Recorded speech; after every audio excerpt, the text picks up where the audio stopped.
Hey, family. Steve Copeland.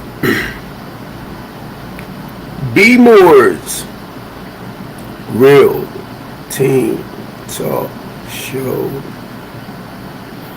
BMore's Real Team Talk Show.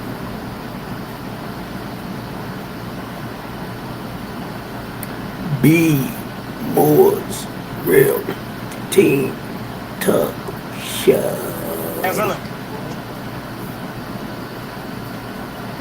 How everybody doing?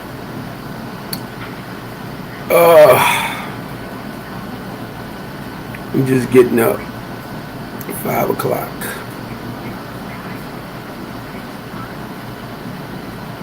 What am I looking for? Kendrick, if you hear this, bro, I hope your walk turn out fine. I was trying to look on that flyer to see what address y'all was going to meet at. I didn't see an address. So I'm hoping everything turn out fine. The walk. The walk. The walk. The walk.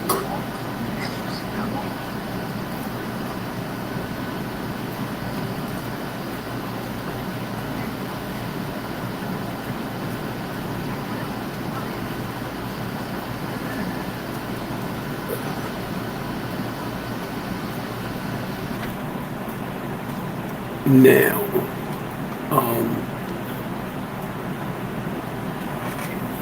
parents,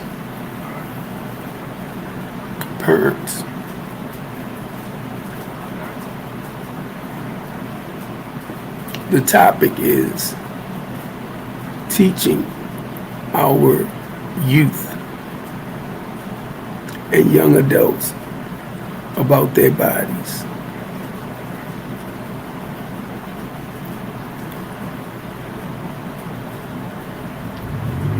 Teaching our youth and young adults about their bodies.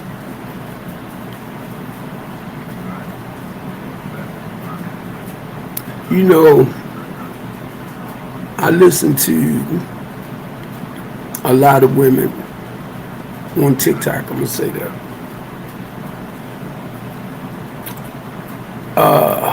Make it appear like men are not involved in their children's lives, and some aren't now. Don't get it wrong. I understand that. I'm gonna do this right. She's 46 years old now. My niece, and her sister is probably what, 44, 45. And the brother's probably 43 now. The reason why I'm saying that, I raised him.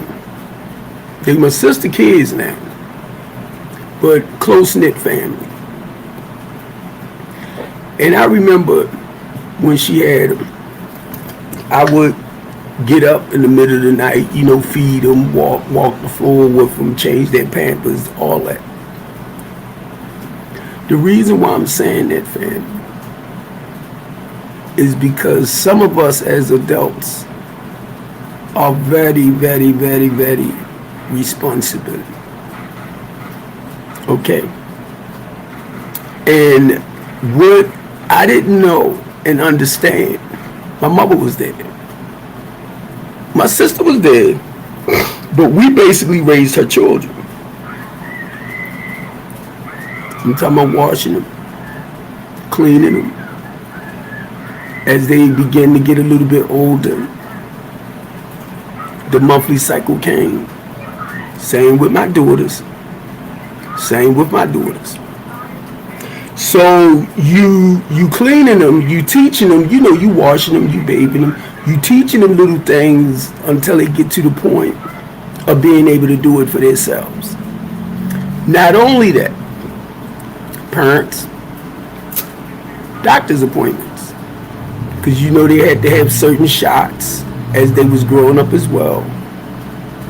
So you made sure All of that was taken care of. And you know what's getting ready to pop in my head next. And if I pronounce it wrong, please don't beat me up. The gynecologist. Because you do want to make sure that they know what to do on their own down there as well. Keeping themselves up to par. I was getting ready to say nice, fresh, and clean. Now, how many men y'all know? Let's be real. How many men y'all know that tends to talk like this on a certain level?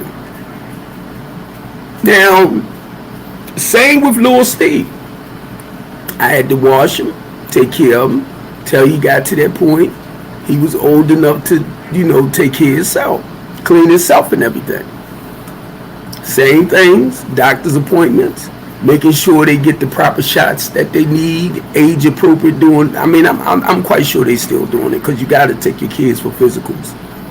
But I'm just saying this, family, for parents that really don't really understand what to do, that don't really know what to do, and they lost. Some parents do not take their children for physicals to the clinics and stuff like that, right? And make sure that their shots are up to date. So, teaching our youth, when I say youth, I'm talking about when they get to the age of being like 13, in between 13 and 19. Those are the youth and the young adults age group that I'm basically talking about. Because you might have a lot of young girls that do not know how to properly take care of themselves. If their parent wasn't really taught, the mother, how to take care of herself right. How to take care of herself right. I say clear. Take care of herself right. Then she won't be able to know, she won't know how to pass it on. And it is a lot of young girls that will tell y'all, somebody might say, girl, you don't smell right, But to her, she might feel as though it's a normal thing because she wasn't taught how to keep it fresh or what to do to keep it normal. You know what I mean? And some just might have it older. I don't know. It all depends on them and the treatments. So in the process of saying this, y'all, and I'm going to tell you, it is a touchy area. But what I do, family, when it's always time, it's like educational time, right? What I do, I always address certain things, right? And then go into a process of, I'm going to say teaching, because it's educational. And a lot of times I can only share stuff according to my personal experience with having children and learning how to better take care of them. And to show y'all something more on a deeper level, I became a foster care provider with my nieces and nephews and my little cousin, right? So, if you become a foster care provider, they're going to teach you how to be a proper parent, foster care parent, you get me? So I had classes, courses, stuff like that. And some of the things that they taught me as a foster care provider, as far as taking care of kids properly, is the same way I raised mine too. Now, I gave them what I understood, but being a foster care parent helped me a lot more in properly educating them, taking care of them, grooming them, you get me, for life. It helped me. To me, it made me a better parent. Mainly, but what I'm saying when I said it made me a better parent, when it came down to the personal stuff, like their feelings, their emotions, recognizing them as human beings. Because y'all know we come from that place where children are to be seen and not heard.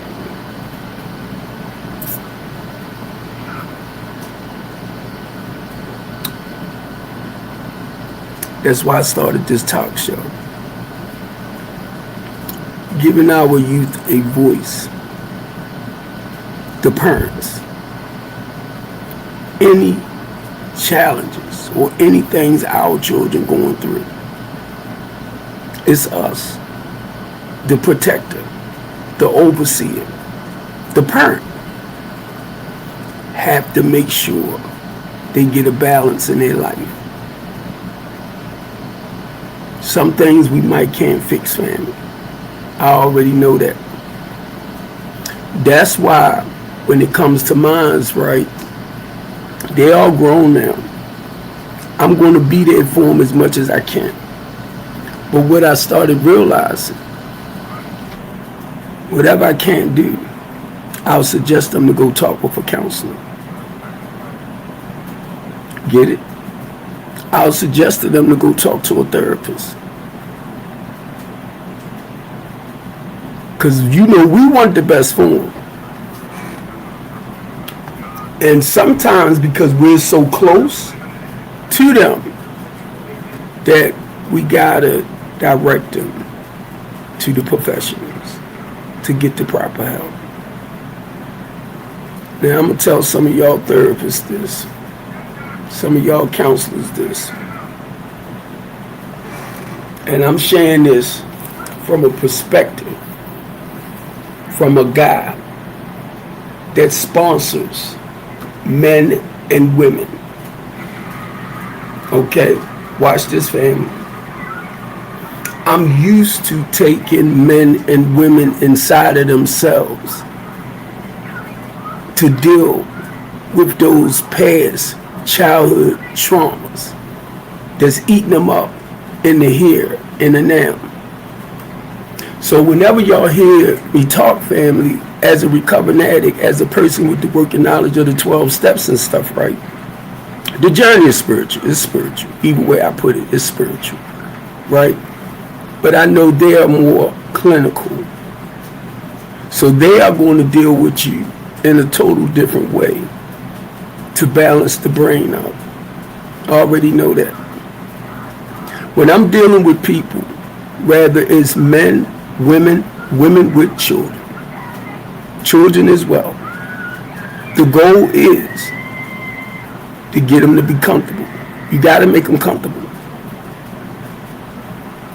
So what I do and the way I work with people, family, and I am considered as a life coach. I'm just not certified. I didn't get certified. And the reason why I didn't get certified, because I didn't want to be held bound by the HIPAA laws. Go tell them that. See, when we got people that's dealing with rape issues, abandonment issues, molestation issues, when we got people that's dealing with mental, emotional, and verbal abuse and physical, see, I want you to open up. I want you to be honest about whatever that went on in your past that's causing you pain and misery in the here and now. I want you to open up, but I know that takes trust. That matter of fact, if you don't know how to be honest, excuse me for stuttering, if you don't know how to be honest with yourself, have faith in yourself, all of this stuff I had to gain back in me. The morals, values, and principles that was inside of me, that my mother taught me as a child, some kind of way, as I got old enough, I strayed away. They was there. They didn't go nowhere. So we teach our kids morals, values, principles, stuff like that. And we pray that they live it to the best of their abilities, right?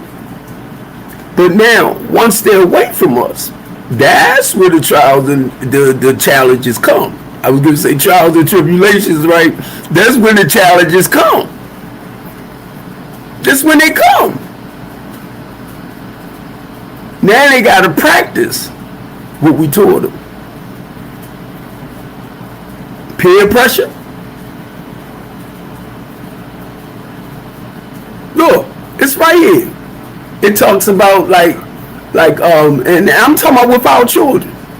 It talks about the first step, right? Which I like to say phases as well. Physical changes.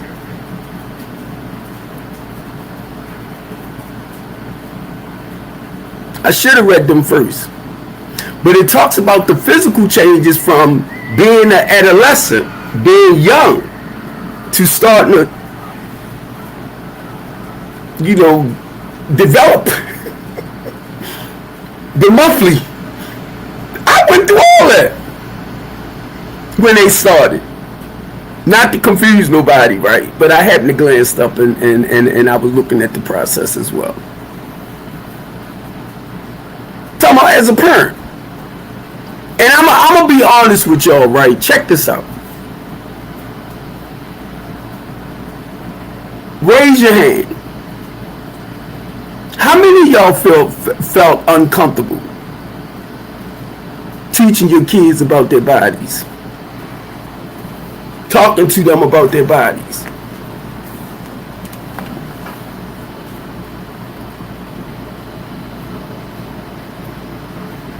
Come on, let's be real. Mainly if you never had nobody to teach you. My mother didn't really sit down with us and say, Steve, this is what's going to happen, that's going to happen. My mother didn't do that. And I didn't have no father. So I discovered things on my own.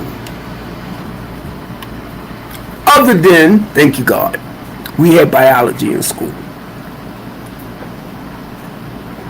And they taught you about your body parts.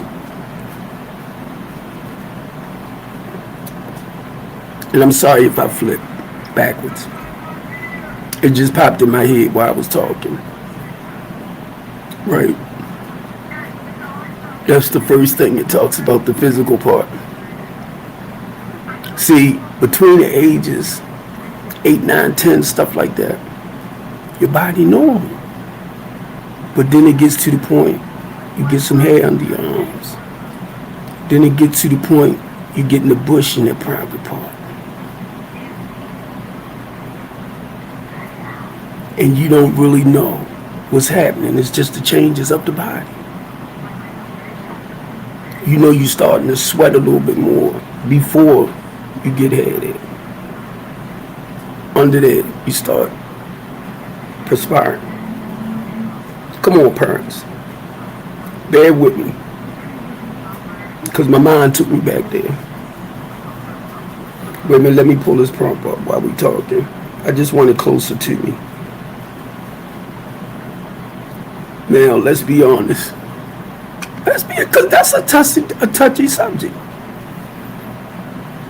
And do you know a lot of people do not educate their children in that area? Now, let me share this too with y'all. They don't have to be all Republicans, right? But they get mad because they teaching our kids in school about their bodies. And we aren't. And we get mad because they're educating them on their physical parts. We get mad because we might have a child, a girl, that likes another girl. Or it's a boy that likes another boy. We're going to turn around and blame it on the teacher? No. Because they teaching them certain things, right? And we aren't. So we mad at the educators.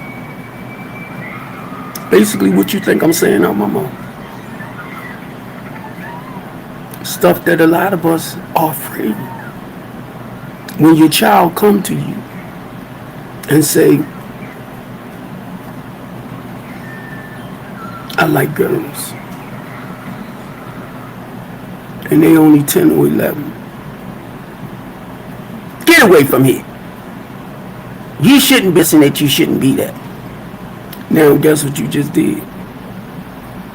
You just put that wall up between y'all.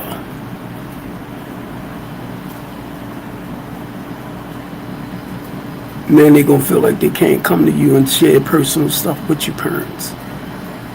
I'm looking at this first step, right, where it talks about physical changes. Bodies grow and change, height, weight, muscles, and feature development. Remember, the changes of the body. 2, the emotional changes. Mood swings are normal. Learning to manage your feelings is very important. And this is the same things I talk about with adults, family. It's okay to recognize your feelings and emotions. My goal is just don't do nothing destructive that will land you behind bars. So we have to practice some self-control when it comes to our feelings and emotions. It's okay to recognize I'm a crybaby. I'm a whiner. Once I begin to see those things, right, I recognize them for what they are. This is how I had to teach my children, family. Just the same way I had to help my children understand themselves. You get it? I had to learn about Steve with my feelings and emotions. Now check this out, family. Social changes, friendships, peer pressure, fitting in become a big part of life.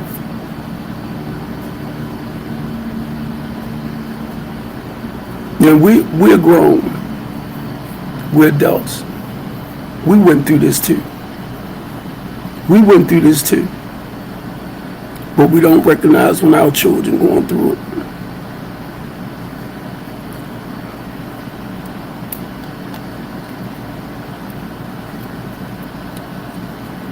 When you look at your children, they are replicas of you. That's what I had to look at with mine. Now, I'm going to show y'all something. It might click, it might not. The Father, which we say the Creator, right? The Son, right? Your children. The Holy Spirit is the breath that lives in your family like you. Do y'all know that hit me one day? That hit me. The Father have children. I was going to say the sperm, the breath of life that's in them with their mother now. And one day I was walking and it hit me. The Father with children. Now I have a son, but with children, because I got to put the girls in there too. And when I look around at them and I look at the spirit of breath, the breath of life, I see that. Now everybody might not see what I just said, but now I don't want to confuse you. But the word I'm getting ready to use now, they are replicas of us. They are splitting images of us. They are like our shadows. I'm talking about our children. When you sit here, you one individual. I got a son. That's a part of me. I got, God dang it, 2 daughters. I keep saying, I got 2 stepdaughters. I call them my daughters too now. Right? Because I raised them since they was babies. But now, biologically, I have a son and 2 daughters. Right? Now, when I see them, I see me. I see their mother. Please catch what I'm saying, because a lot of us don't pay a lot of attention to it. And it's a blessing. And what I'm saying, to have children, because basically they are a replica of you.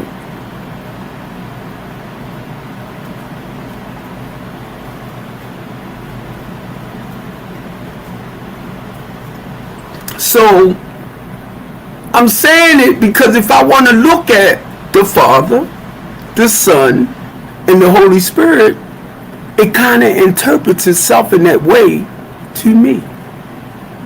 Now, leave that one right there. I had to get to know Steve. I had to learn to love Steve more. You know why? What else am I going to give mine? So what God has a tendency of doing, follow me, family. Please follow me. Even though I'm 64, he'll take me back to that 5-year-old. He'll take me back to that 10 or 11-year-old. He'll take me back to that 13, 14, 15-year-old. And be honest with y'all, 16, 17, I can't remember them years. But now, if you say something that reminds me of whatever, then it'll click. Now, I'm not going to say those years wasn't important. Don't get it wrong.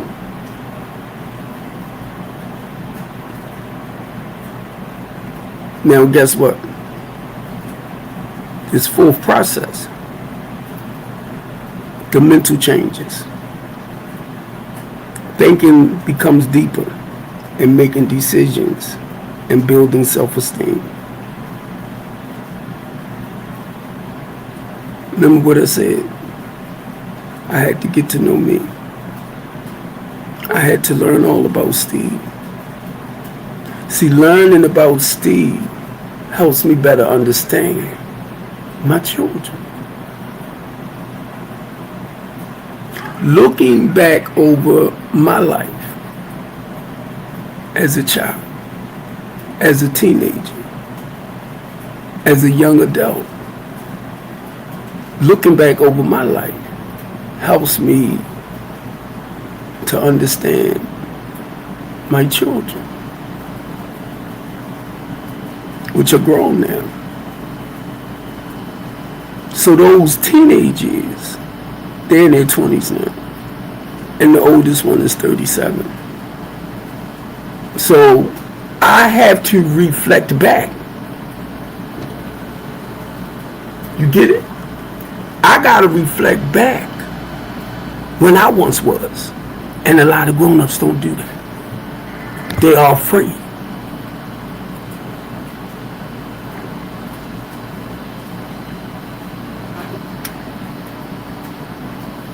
What good am I to my children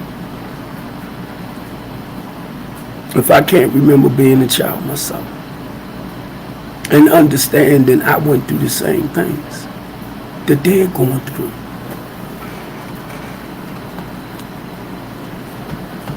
If you ever listen to what I say out my mouth, I never say, and towards kids wise, right, coming up, they some bad motherfuckers. They'll never change. They'll never that. I don't say that. You know why? Because I used to be a bad motherfucker. I used to practice some unhealthy, very, very unhealthy behaviors.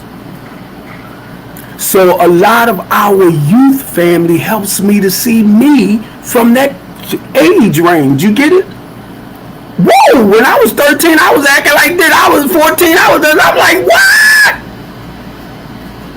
It helps me to see me.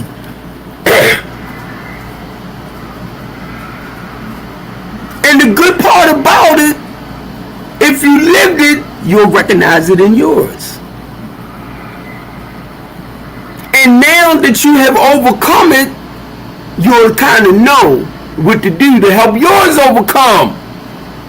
Because they're replicas of you. It's like life is repeating itself through them. So I had to raise mine totally different compared to how their father used to be. And my wife did the same now. Don't get it wrong. We both come from the streets. Two thugs. That's why we clash so much. Two powerful, strong individuals. When it came to the children, we was great. When it came to the house, the children and stuff like that, we was excellent. But when it came to her and I,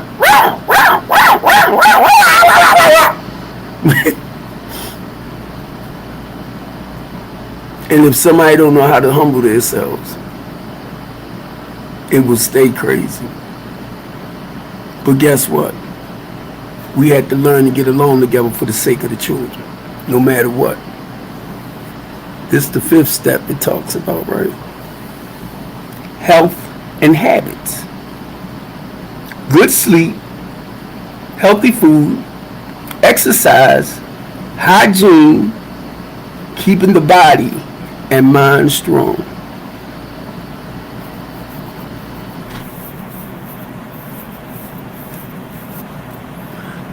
I want you, adults, to look at yourself. Now check this out, and I know y'all can understand. I know y'all understand. I'm 64 years old.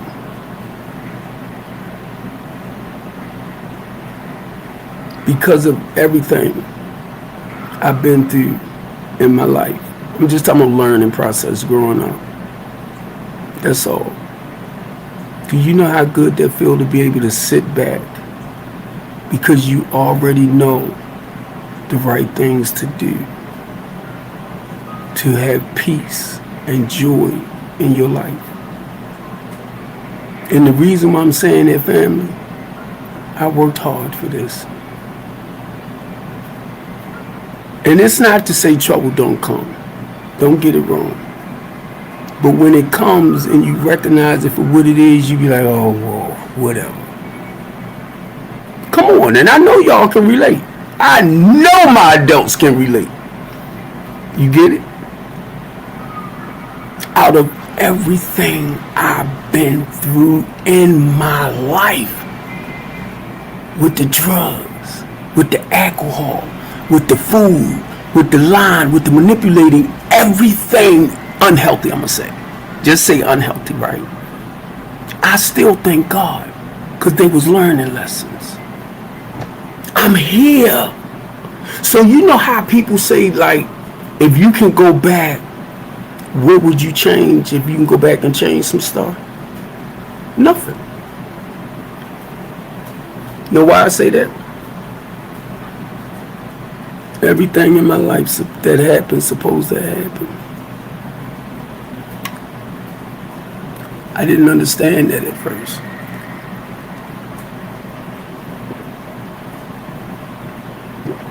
I got shot in my face.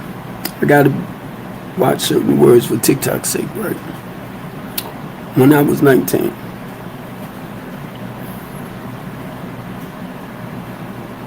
Thank God I didn't get disfigured. You get it? I got stabbed in my stomach. Probably around the same age, sometime like that, right? I pulled the knife out. Tried to run the guy over with my car. Come on. I'm a teenager. I OD'd on several occasions. He brought me through. I remember when I was living at 1554 Clifton Avenue. I died in that basement. I was getting high, but I died in the basement. And I always said God and the devil was arguing over my body. I was telling my sponsor that. I said God and the devil was arguing over my body. And I shared that with somebody other than my sponsor. I talks about it. They said no, it was Gabriel. They was a psychic. They said it was Gabriel. I knew it was with somebody other than me. Look, family. And I always said this too. I was calm. But Gabriel won the argument because I'm here. Please catch what I'm saying, family.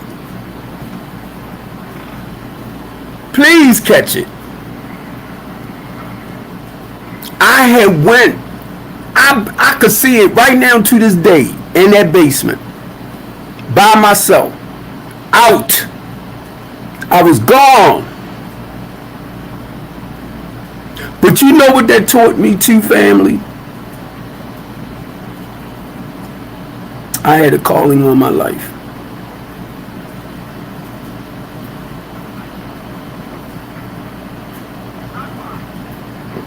I told my sponsor,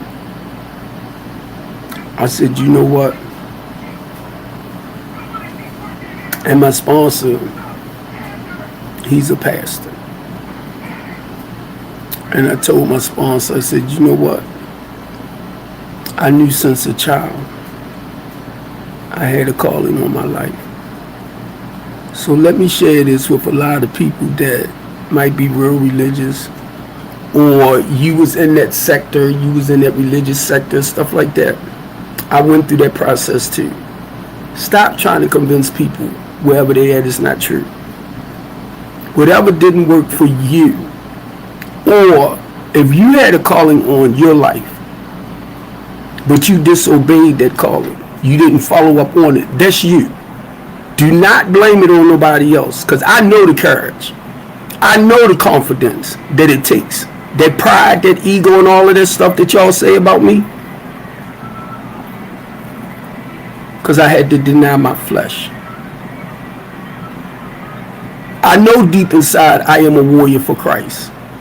Listen to what I'm saying. You see me moving my lips? My mouth is my biggest weapon for the body of Christ. I'm no different than your pastor behind the pulpit.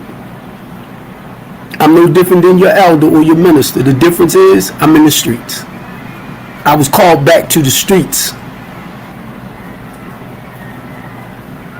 This is my way. I can say this right here, of ministry. This is my way. This is the way the Holy Spirit had me do things. So when y'all want to say stuff like, right, it's his pride, it's his ego, look at the courage and the confidence that it takes to do this. You gotta deny yourself.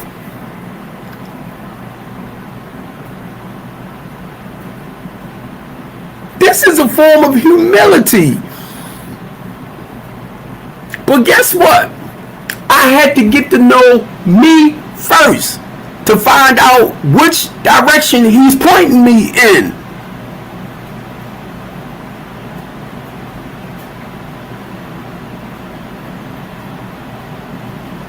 And then when I started understanding that God gives gifts to whoever he chooses, I don't speak in tongues.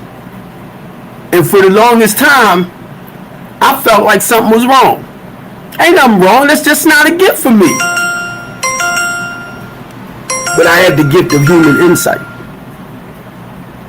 That's why I do this right here. Because I will latch to your pain, and not being smart, I comfort your pain. The goal is to help you deal with your pain. See, you got to recognize your gift. Now, I don't want to confuse nobody, family, but I'm going to go back to this one again. All right? I'm going to go back to this again. The whole point of this conversation today, teaching our youth and young adults about their bodies. Teaching our youth and young adults about their bodies. If I didn't learn about myself How can I give it back to my children?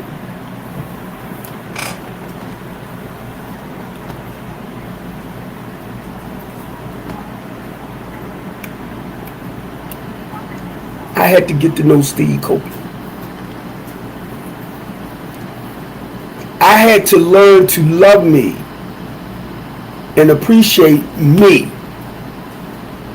Because a lot of times what we do, we are God-fearing, loving, caring people. I'm trying to get to the spiritual part, because I know everybody is not into like religion and stuff like that. So I had to, no matter what, get to know me. And if I want to sit here and say this right, and I can, I am a God. I am a God because I know who created me. And I'm not just talking about my mother and father. But it's what you believe that works for you. You get it? It's what you believe that works for you. My children, keep in mind, family, they are not walking around lost today. Guess why? Because of their mother and father. They're not out there breaking a lot of the laws and criminal behaviors and stuff like that. No. Little Steve, goal is to be a professional soccer player. He plays soccer. He plays soccer in college. He's with a team now. He's waiting to be identified, to be chosen. He's waiting for an agent. So he's still doing what he got to do to be chosen. He drives a Tesla. He's not hustling. And he pays his car payment and insurance on time. Those are things we talk about. Being responsible, financially responsible. Now, how can I talk to my children about being responsible if I'm not responsible? Pass it down. My 25-year-old, she got her Bachelor's of Art degree. She works in a law firm. Come on, I come from the streets. Her mother and I come from the streets. Talking about a whole different lifestyle, family. Listen to what I'm saying. And if you would, and see this keep coming to my mind. Oh, he bragging. Oh, he boasting. Yes, he is. I supposed to feel bad about my children living better because we was able to provide better for them. You better check yourself when you try to come at me like that. And it's not being smart, family. That's called courage and confidence. Self-assurance. And people will spoil it, try to spoil it for you. Oh, he this, oh, he that. Yes, he is. And more. You get me? Now, my 25-year-old, her goal is to go back to college to become a lawyer. But she doing good where she at? As a paralegal. Preparing cases for the lawyer.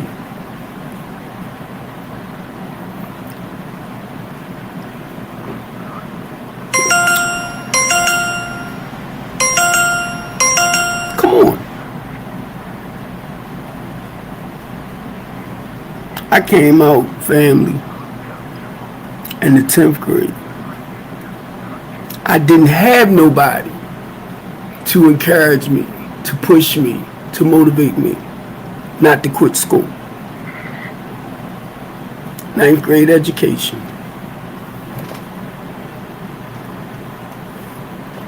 You know why I like picking with people sometimes, family? Because I got a 9th grade education and I started my own LLC. I got a 9th grade education and I started my own housing program. And the reason why I will tell you I got a 9th grade education, because I want you to get in your head to make you think. you're better than me. I'll shoot you right down. And I don't mean shoot like that. I mean as far as the things I do in a more healthier way. The same way you got your letters behind your name. I started my company based around my personal life experience. The same way you got letters behind your name and you need clients, I'm the one through my housing program that will send you clients. It's called referral. So I'm the type of guy you don't want to turn around just because you got your PhD and all that type of stuff and put yourself above me. Don't try it, because I already know how the program works. I'm the one that uses PRP for the clients. I'm the one that refer the clients to the therapist. And if we feel as though that client needs to talk with the psychiatrist, I'm the one that will suggest that we get them to psychiatrists, because they're my clients. They're in my housing program. I want the best for them. That's why I don't pay no attention to a lot of y'all, because I know who I am inside. My 23-year-old son knows who he is inside.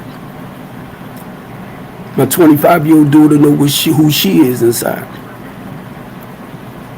My 27-year-old stepdaughter knows who she is inside. She's been on her own since she was 18. Let me say that again. She's been on her own since she was 18. I put her out my house because she got smart with me. And she said, I'm going to fix you. She said, I'm going to finish school. I'm going to do this. I'm going to do that. I'm going to do that. So I said, well, fix me. And she fixed me. Everything she said she was going to do, guess what? She did. And then it dawned on me. She only did what her mother and I taught her. Take pride in yourself, parents. Take pride in yourself. And I'm not going to say if your children not doing the right things, don't. I'm not saying that. Just don't give up on your children.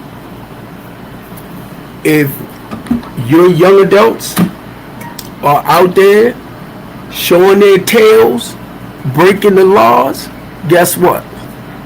Listen to what I'm getting ready to say out my mouth. I am a community organizer.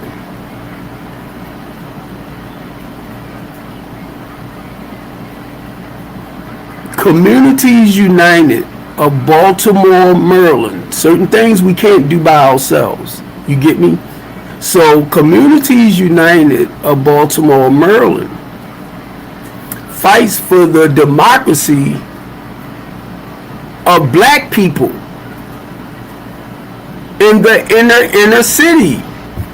It's like a civil rights group. The ACLU.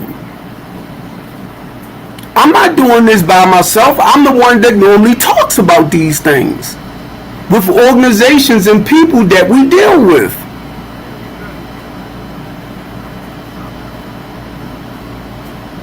So each time a person feel like you bragging and you boasting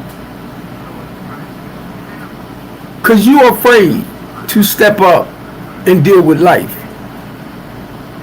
Don't put everybody in your category. Because I already know I can't do this by myself. I already know it. The Innocent Project. What is that? They helps people that's been accused of stuff, that's spending time in prison for things that they did not do.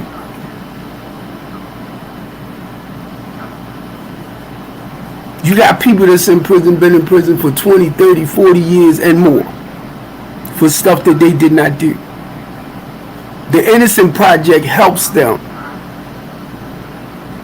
They will open back up the case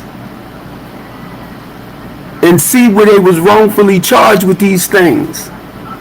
That's why you get some guys after about 20, 30, 40 years, they free.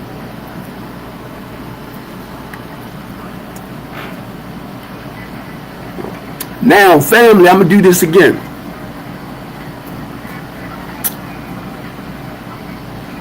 I had to get to know Steve. Once I gained some courage and confidence about Steve, I began to get with other community organizations to fight to build back up in the community. I come from the streets. My family used to hustle. I hustle. So I know what the hustling life is all about. That's why I became a community organizer.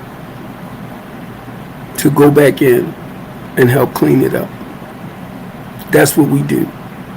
But guess what? If you got 40 houses in that one neighborhood, guess who got to come out to gain control back over their community? In Baltimore City, not Brandon Scott. In Baltimore City, not Ivan Bates. In Baltimore City, not your police department. They will come, but keep in mind, they can't be everywhere at one time. That's the reality of life. You want to blame Brandon Scott, Ivan Bates, Westmore, our politicians, because I did it, for stuff that your children or you are doing in your community. Your behaviors. If your behaviors are nasty and mean, what you think your children will do? And then you wonder why they being disrespectful.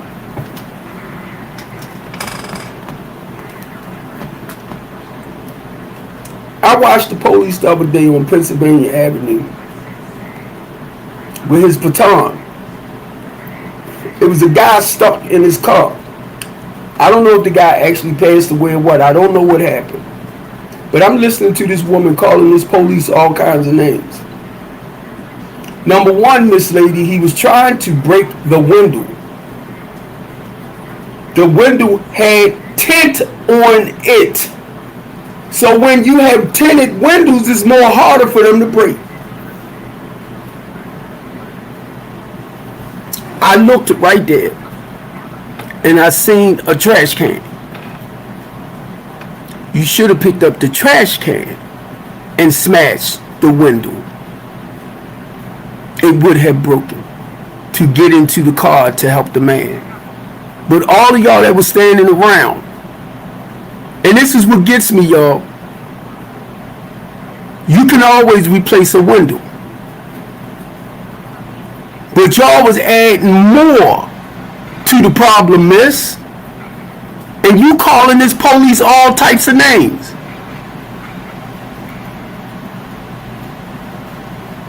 And I made a statement. Well, you bust the goddamn window. If he's not doing a good enough job, then you bust the window.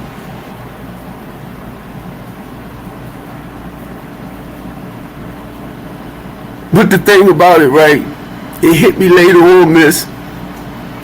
You could have bust the window to save his life, right? And you could have got locked up for destruction of private property. Even though you was trying to help. See the two-edged sword? Do you see the two-edged sword? You trying to help to save a life by, because I don't know if he had a stroke, heart attack, or what, right? But you trying to help.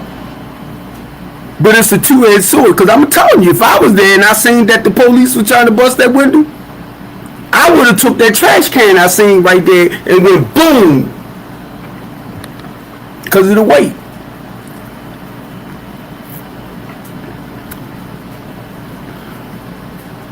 That's where my mind take me. Now, they got him out the car. And I seen the other part of it later, right? I don't really know. But somebody said he was gone. The guy in the car. Now, what they got to do with this conversation. It has a lot when you care for people. It has a lot. That's one of the reasons I had to back up off a lot of things. That's one of the reasons, family, that I had to do things from a distance, do things from afar. And I want to say this right here, and I'm gonna put this back out. Thank y'all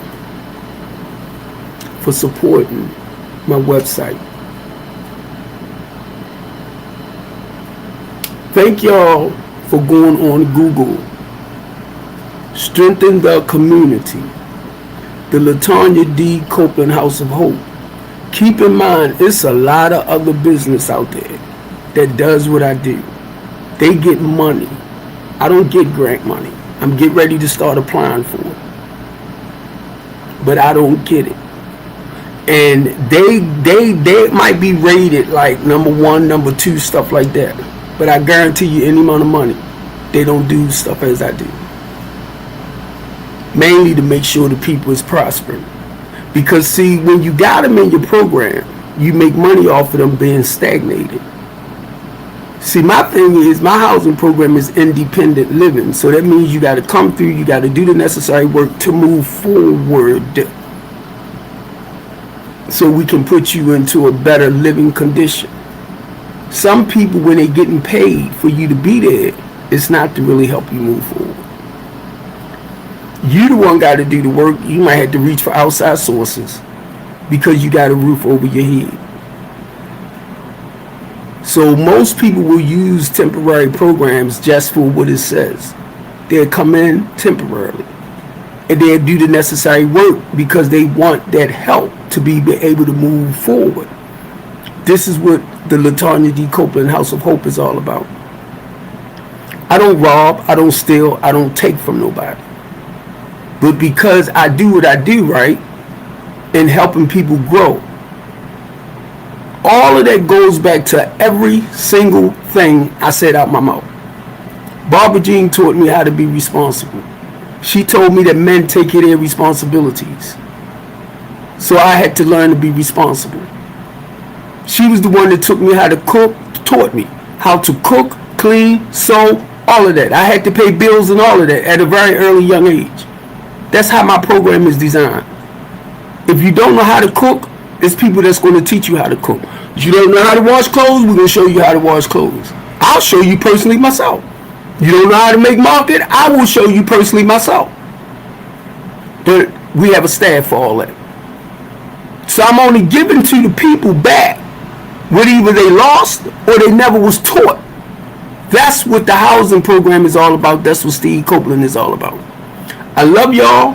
Thank y'all for supporting me. And God's will, I'll see y'all tomorrow. Take care, family.